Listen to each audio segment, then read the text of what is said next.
একবার একজন দরবেশ সাহেব রাস্তা দিয়ে যাচ্ছেন, প্রতিমধ্যে তিনি দেখতে পেলেন নদী থেকে এক কলসি পানি নিয়ে এক যুবতী সুন্দরী মেয়ে রাস্তা বেয়ে যেতেছে।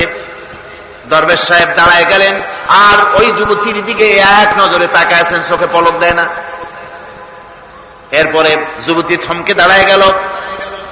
আধা বুড়া মানুষ, দাড়ি অর্ধেক পাইকে গেছে, দেখতে দেখায় খুব বুজুর্গ মানুষ, কিন্তু রাস্তায় আমার একা পাইয়া এমনি করে তাকিয়ে আছে আর চোখ দিয়েও তো পানি পড়ে। ব্যাপারটা কি? দরবেশ কাঁদে কেন? প্রতিমধ্যে আমাকে একা পেয়ে দরবেশ কাঁদে কেন, তাকিয়ে আছে কেন? মহিলার চিন্তা জাগলো। শেখ সাদি রহমতুল্লাহ আলাইহি ঘটনা লিখেছেন, বাংলা কবিতার অনুবাদ করেছেন। একদা সুখদায়ক প্রমোদাবদন দর্শন করি মম ঝরিল নয়ন, হেসে কহে সে রূপসী সবিস্ময় মন, কহ দেখি মহাশয় কহ কি কারণ, বিষয় বিরাগী তুমি ভুবনে প্রচার, কি হেতু জন্মিল তব মানস বিকার।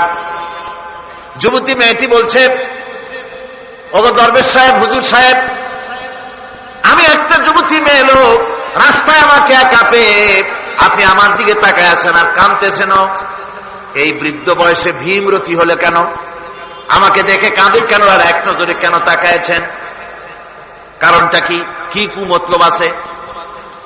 দরবেশ সাহেব বলছেন, হেসে কহিলাম বালে করহ শ্রবণ, নেত্র ঝরে তবু হেতু ভেব না এমন। হে রূপসী মেয়ে, তোমার জন্য আমি কান্দি, একথা একবারও চিন্তা করো না।